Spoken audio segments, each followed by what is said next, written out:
Evelyn Marsh hadn't intended to collapse when she arrived at the ranch's entrance, but her legs buckled as she urged her famished little ones ahead and murmured, "Please accept them. They won't last much longer with me." Caleb Rock, the struggling rancher, battered by countless lean years, halted at the vision. He'd witnessed famine in the past, but never a parent pleading to part from her very own blood. "Ma'am," he replied cautiously, "that's not a choice I'd ever make." Evelyn attempted to rise, stumbled once more. She clutched Lucy and Tom tightly, as if bracing for someone to wrench them from her grasp. "I can't nourish them any longer," she confessed, her voice raw. "You appear sturdy enough to attempt it." Caleb almost chuckled at the notion.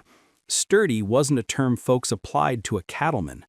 Just one poor yield from forfeiting it all, yet the manner in which her daughter gripped her hem and her son's sunken gaze turned ridicule into something profane. He knelt nearby, offering his name gently so as not to alarm the youngsters. "I'm Caleb Rock. I manage this spread by myself." His palm lingered in the air, unintrusive. He knew that expression in Evelyn's gaze, the very one he'd glimpsed in bereaved women after tempests or infernos, the expression of a soul steeling for the inevitable strike.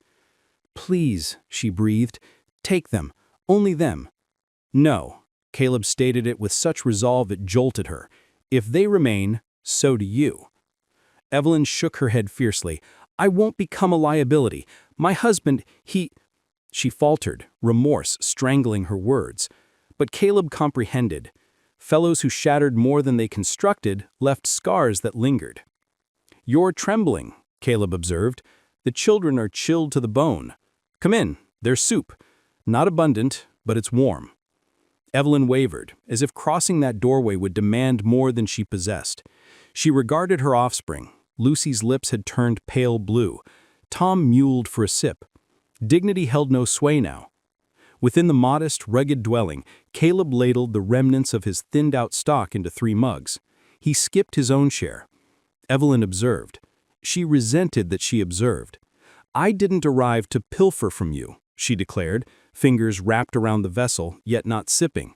"I came because my options vanished." "Then you found the proper soul," Caleb responded. "I'm short on options too." Their gazes locked, hers brimming with regret, his brimming with resolute compassion. When Tom drifted off against Caleb's torso, Evelyn jolted once more, not from dread, but from beholding a stranger cradle her boy as if he were precious. "You can linger till morning," Caleb suggested, smoothing the covered the lad. "Come dawn, we'll plot the path ahead." Evelyn gulped. "I can depart at first light. Just allow the little ones to slumber." Caleb rose, weariness etching deeper grooves around his lips. "Mrs. Marsh, if anyone's departing at sunrise, it won't be you." In the hush that ensued, optimism and alarm intertwined so intimately they blurred into one. Evelyn Marsh, roused before the sun crested, resolved to settle what she viewed as an obligation. The bereft woman had endured too many moons hearing she contributed not worthwhile, and she refused to burden yet another fellow with her young. Thus she crept from Caleb Rock's abode, intent on stacking kindling despite her quivering limbs. Caleb, the beleaguered herder, a vigilant dozer from seasons of safeguarding his scant holdings, caught the faltering squeak of frost beneath boots and emerged precisely in time to witness Evelyn teeter. She leaned against the splitting log, chin set, feigning vigor she lacked. "You needn't bother with that," he said, closing the gap in a pair of swift strides. "You're scarcely upright." Evelyn tensed. "I can labor. I've always managed. I won't accept your provisions without earning them." Caleb refrained from contact, merely positioned himself to catch her if she toppled. "Resting carries no disgrace. Your young require you solid more than I crave logs." The sentiment wounded deeper than it soothed. Evelyn wasn't accustomed to tenderness. It left her vulnerable, and vulnerability struck as perilous. She parted her lips to protest, but a faint timbre from the threshold halted her. "Mama." Lucy, 7 summers young, unusually subdued for a girl, observed them with concern in her stare. Her slender limbs encircled her frame as though perpetual chill clung to her. Evelyn summoned a grin. "Head indoors, darling. I'm all right." But she wasn't, and Caleb perceived it. He ushered them both within, eased Evelyn into a seat, and ignited the range for tea. He offered no sermon, no sympathy. He simply proceeded with the subdued assurance of one who dwelt solitary too long, discovering that nurture required no oration. Lucy edged nearer, timid yet intrigued. Caleb lowered to her stature. "Your sibling still dreaming?" She dipped her head. "Tom hacks through the dark." Evelyn winced. She'd exhausted every remedy. Damp rags, heated rocks, supplications, and yet her 4-year-old heir roused gasping. Remorse lodged thick in her gullet. When Tom's hacking intensified that midday, Evelyn's alarms surged. She hastened to his pallet, palms fluttering as she tested his brow. "He's aflame," she uttered. Caleb knelt alongside. "Permit me to check." Tom extended toward the herdsman on impulse, startling them equally. Caleb hoisted the wee lad to his breast and swayed him softly, a gesture untouched since his infant sibling's ague ages past. Evelyn beheld, divided betwixt thankfulness and mortification, an outsider tending finer than she might. It mirrored defeat. Caleb seemed to divine the notion. "You didn't summon this. Want gnaws at the young. He craves heat and repose." The comfort splintered her poise. "I oughtn't be here. You scarcely sustain yourself." "Perhaps," Caleb conceded, "but that doesn't compel you to flee." Evelyn blanked. "I wasn't." "You were," he noted plainly. "I caught you bundling your belongings ere the sky lightened." Her respiration snagged. He'd overheard all. Ere she could retort, Tom's gasps steadied, his diminutive fist clutching Caleb's collar like a lifeline. Caleb offered a subtle grin.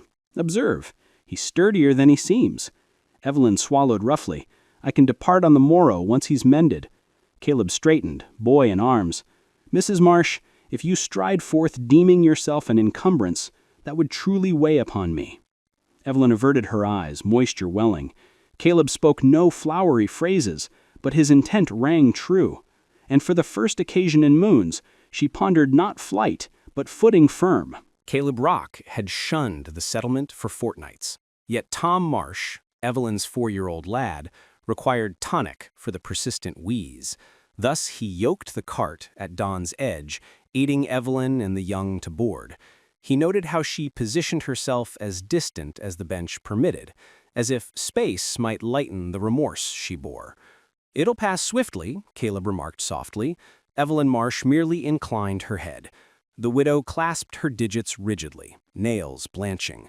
She loathed relying on him for aught, even passage. Upon entering the hamlet, the murmurs ignited at once. Bitterroot scorned affliction not with open arms, but with tongues. A duo of ladies gawked, hissing behind veiled palms. A farmhand leered as he sauntered by. But the financier, Mr. Talbert, intercepted their route outright. "Rock," he greeted with an icy smirk, "never figured you'd ferry surplus dependence. Your accounts claim you can't sustain your lone self." Caleb tautened. "That's my affair." Talbert's scrutiny drifted to Evelyn and the offspring. "A bereft soul and 2 wee mites. You'll drown your holdings in benevolence, and upon ruin the vault claims all." Evelyn absorbed the barb like a buffet. She seized Lucy's palm, poised to draw her young from the humiliation. "Caleb, let's fetch the remedy." But Talbert pressed on. "This pact, be it what it may, bodes ill for you and yours." Caleb advanced, mandible clenching. "You speak not of them." Onlookers lingered on the lane, scenting discord. Evelyn's face flushed. Her reflex remained unchanged. Bolt ere another dictated her doom. "I'll linger by the cart," she whispered, retreating. Caleb tracked her withdrawal, a pang coiling in his core. He despised how she perpetually anticipated discard. After procuring the elixir, he neared the cart to discover it vacant.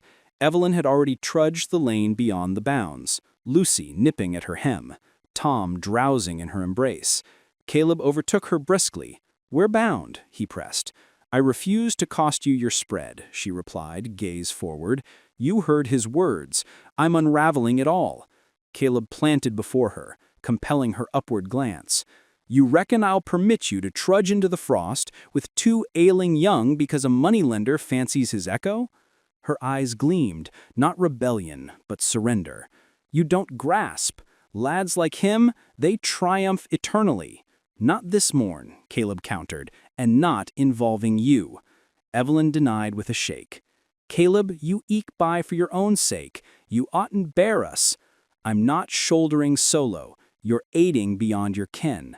Skepticism lingered till Tom roused, pawing toward Caleb, minuscule digits questing. Caleb accepted the child tenderly, nestling him to his frame. Tom eased forthwith. At the tableau, something yielded in Evelyn. Caleb's timber gentled. "Return to the cart, if you will." Evelyn tarried, then assented. The journey homeward hushed, yet altered from prior. Not taut, not timorous, just serene, as though a pivot had turned, and for the initial instance, neither discerned who had rescued whom that day. The flurry commenced at twilight, subtle at onset, then dense enough to obliterate the vista past Caleb Rock's panes. Evelyn Marsh recognized gales such as these. They scourged the unwary, the sort that had claimed her spouse well ere his mishap sealed it. She held the young near as Caleb secured the casements doubly. "We'll be housebound a while," he noted, fastening the bolt. "Likely clears in a day or so." Evelyn dipped her chin, though unease knotted her belly. Flakes betokened inertia. Inertia invited rumination, and rumination summoned recollections. That eve, Tom's rasp resurfaced, keen and abrupt, jarring his frail form. Evelyn hastened to him, terror ascending swift. Caleb stood ready, unyielding as timber, elevating the 4-year-old to his knee. "He'll mend," Caleb soothed, tracing languid arcs along the child's spine. "He's hacking, yet inhaling steadily." Evelyn clamped her knuckles to her lips. "I daren't forfeit him." "Nor either." "You shan't," Caleb affirmed, resolute yet kind, "not with me present." The gale intensified by daylight. Sleet pelted the beams. Gusts wailed through fissures like beasts unbound. Evelyn traversed the space, incapable of repose, of unlabored breath. Caleb regarded her long ere voicing. "You fear abiding," he said low, "not the gale." She halted. "I dread craving this," she confided. "Craving you, craving aid. Each time I bond with another, fate seizes them."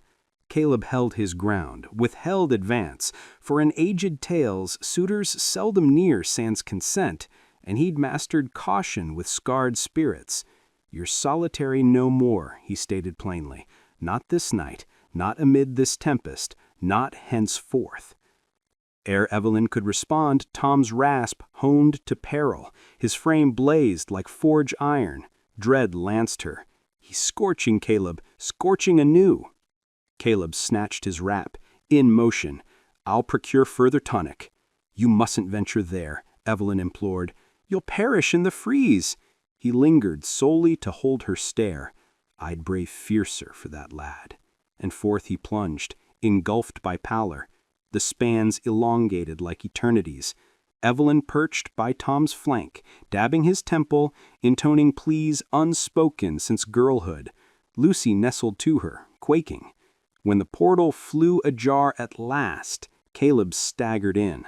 Frost rimed his garb. Limbs quivered from bite, yet grasped firm on the vials. Evelyn steadied him by the arms as his stance yielded. "I warned you against it," she said, timber fracturing. Caleb mustered a wan curve. "Warranted." She aided him to the settle, swathed him in quilts, and for the premiere across the season, permitted tears unbound, not from alarm, but the heft of one electing them. Later, as Tom's heat ebbed and Caleb's tremors waned, Evelyn perched opposite by the hearth. The maelstrom thundered without, yet the abode brimmed with stillness. "I dreaded craving you," she uttered gently. "Yet this night I discerned I already do." Caleb met her with a glow unshielded. "Well," he replied, "for I crave you likewise." For the premiere across the season, the tumult beyond felt no foe.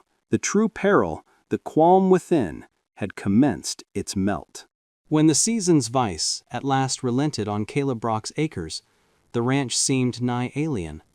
The realm had tilted overnight. Thaw birthed slushy trails. The vault softened from pitiless, and breezes wafted damp loam over dread. Evelyn Marsh ventured the veranda one dawn with Lucy and Tom, beholding dawn gild a domain no longer mere haven. She cast to Caleb, mending a fractured rail, laboring with measured poise, frame eased for the first since their encounter. It dawned on her how innate he appeared amid solace, how profoundly the frost had hewn till verity endured. "You're stirring betimes," Caleb observed, arching a playful brow. Evelyn lifted a shoulder. "Slumber flees when existence ceases assault." He rumbled a deep, resonant note she suspected eternal. Their hours wove a cadence no longer mere endurance. Evelyn aided in stitching barriers, sowing nascent yields. She recalled her sire's tutelage on vernal tilth and astonished Caleb with her field poise.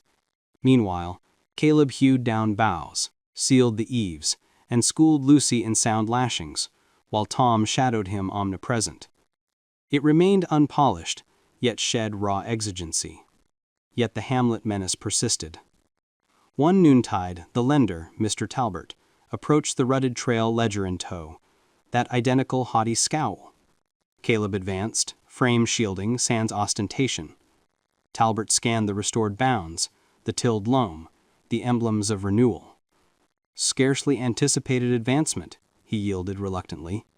"Believed harboring waifs would doom you." Evelyn braced, but Caleb forwent retort. "We're faring," he stated level. Talbot leafed his tome, then snapped it shut. "Rock, you're tardy, yet salvageable. I'll prolong your term." His glance skimmed Evelyn. "Evidently you've assembled labor." Caleb's mandible firmed. "Evidently I've forged a hearth." Talbot forwent dispute. He wheeled and departed, trailing grit and the subtle aura of conquest. That gloaming Evelyn strolled the sward with Caleb, the young pursuing athwart. Twilight sloped, bathing all in amber, the rails they'd bound, the plot they'd seeded, the existence they molded. "You redeemed us," she murmured. Caleb negated.